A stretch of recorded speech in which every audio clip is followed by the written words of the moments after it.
Assalamualaikum warahmatullahi wabarakatuh. Sahabat beriman, bencana di mana-mana, kejahatan merajalela, serta munculnya sosok-sosok atau kejadian menyeramkan yang selama ini kita kenal sebagai tanda kiamat. Padahal ada tanda-tanda lain yang sesuai sabda Rasulullah SAW yang ternyata tidak kita sadari, bahkan sudah terjadi di Indonesia. Tanda apakah itu? Lalu bagaimana Indonesia bisa selamat dari bencana kiamat? Tonton video ini hingga akhir agar tidak sesat. Saat ini perlahan tapi pasti di hadapan kita telah terpampang berbagai macam peristiwa yang mengiris-ngiris hati. Terkadang dalam hati kita pun bergumam, apakah memang kiamat sudah dekat? Berbagai macam tayangan di televisi pun menampilkan kisah-kisah pilu tentang hari akhir. Namun tak banyak dari tayangan tersebut yang berhasil menyadarkan manusia untuk terus berbuat baik dan menghindari kiamat.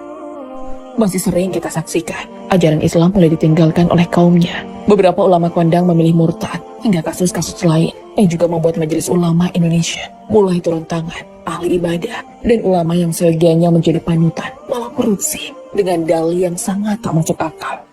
Datangnya kiamat memang selalu menjadi momok yang dikhawatirkan manusia, apalagi kehilangan harta benda, keluarga, sanak saudara adalah mimpi buruk yang jika dibayangkan saja sudah pasti membuat kita larut dalam duka. Sebagai muslim, kita memang telah dibekali ilmu tentang hari kiamat. Bahkan, salah satu rukun iman pun yakni percaya kepada hari kiamat. Tanda-tandanya pun beragam dan telah dijelaskan dalam kitab suci Al-Quran.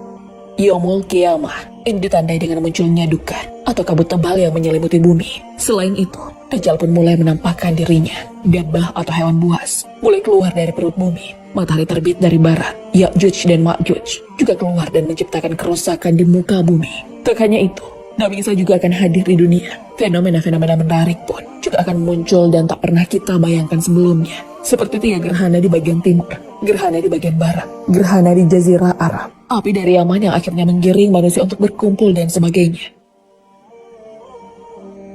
Ada salah satu fenomena yang menarik dan masih jarang menjadi perhatian, yakni apa yang pernah disampaikan Nabi Muhammad SAW dalam hadisnya, yakni menjamurnya pasar.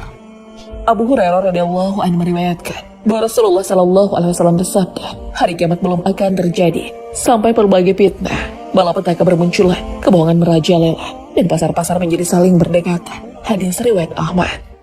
Pasar-pasar yang berdekatan ini dijelaskan terjadi karena beberapa faktor. Pertama, informasi tentang fluktuasi harga dengan cepat dan lebih mudah diketahui. Kedua, perjalanan dari satu pasar ke pasar lain bisa ditempuh dalam waktu yang super singkat, meski jaraknya berjauhan. Ketiga, harga komoditas perniagaan antar satu pasar dengan pasar yang lain tak terlalu jauh. Alhasil, pergerakannya pun saling mengikuti satu sama lain.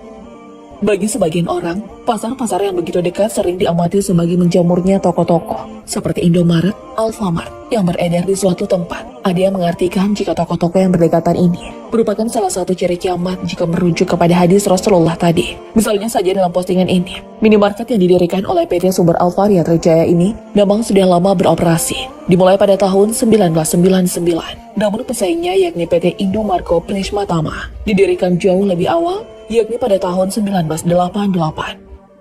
Kehadiran kedua toko ini memang dianggap sebuah ancaman bagi warung-warung lokal. Bahkan banyak peneliti mulai menganalisis dampak Alfamart terhadap toko-toko di sekelilingnya, seperti warung tradisional milik masyarakat sekitar. Dalam penelitian tersebut, dijelaskan jika fasilitas pasar tradisional yang belum terlalu memadai tidak lengkap membuat orang cenderung memilih Alfamart dan Indomaret.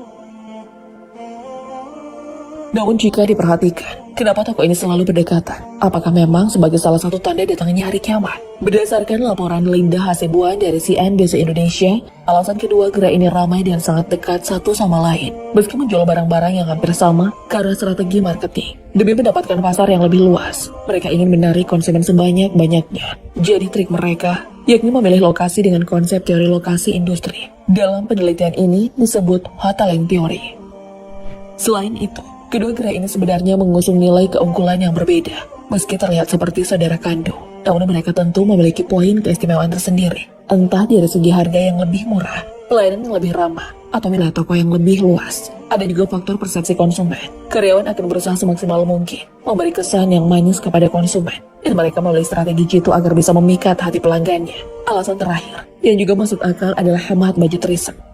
Ketika salah satu gerai misalnya saja Indomaret telah membangun lahan bisnisnya di wilayah tertentu, pastinya tim riset mereka telah melihat peluang di daerah tersebut. Misalnya potensinya sangat bagus, banyak pelanggan, lolos uji kelayakan bisnis, dan sebagainya. Jadi demi memangkas atau menghemat budget untuk riset, gerai pesan langsung saja membangun di lokasi yang sama. Tentu ini bukan tanpa strategi. Para pebisnis telah memikirkan matang-matang, seperti melihat competitive rivalry atau tingkat kompetisi lawan bisnis, power of buyer, yakni kemampuan tawar-menawar, power of supplier, atau produk yang dihasilkan, threat of new entry, atau ketakutan perusahaan lain pendatang baru di sebuah industri. Dan yang terakhir, threat of substitute product, atau kekuatan yang datang dari produk pengganti yang dijual perusahaan.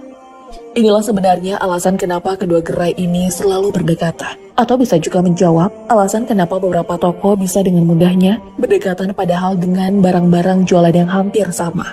Hanya saja, berlaku kaitannya dengan kiamat sebagaimana hadis Nabi menurut Syekh Abdul Aziz Ibn Baz. Ia menafsirkan kalimat, pasar-pasar saling berdekatan adalah realitas kehidupan saat ini. Waktu dan jarak tempuh antar kota semakin dekat, karena inovasi dan teknologi pun semakin canggih.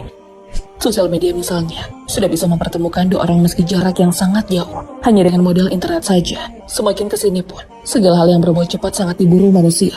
Di Jepang misalnya, telah hadir Japanese LO Series Maglev, sebuah kereta api tercepat di dunia, dan di-launch pada 2021 lalu. Kereta ini berkecepatan hingga 603 km per jam. Cepat sekali bukan? Sebenarnya, selain dari faktor dekatnya pasar-pasar tersebut, ada hal lain yang lebih urgent bagi masyarakat Indonesia, seperti banyaknya pencemaran, global warming, banjir yang tak kunjung usai, dan bencana alam yang sudah berjilid-jilid. Bahkan sepanjang tahun 2022, BNPB atau Badan Nasional Penanggulangan Bencana mencatat setidaknya 3.461 bencana yang ada di Indonesia dan sangat berentetan, mulai dari gempa yang bertubi-tubi hingga longsor, cuaca ekstrim, kebakaran hutan dan lahan, kekeringan, erupsi gunung berapi, masih banyak lagi. Hal ini bahkan lebih berpengaruh besar terhadap bumi yang sedang kita tinggali saat ini dibanding wacana pasar atau toko yang berdekatan. Sahabat beriman, bagaimana tanggapan kamu tentang fenomena pasar? Apakah ada banyak gerai toko seperti Alfamart dan Indomaret yang berdekatan di wilayahmu? Allahu a'lam bishawab. Wassalamualaikum warahmatullahi wabarakatuh.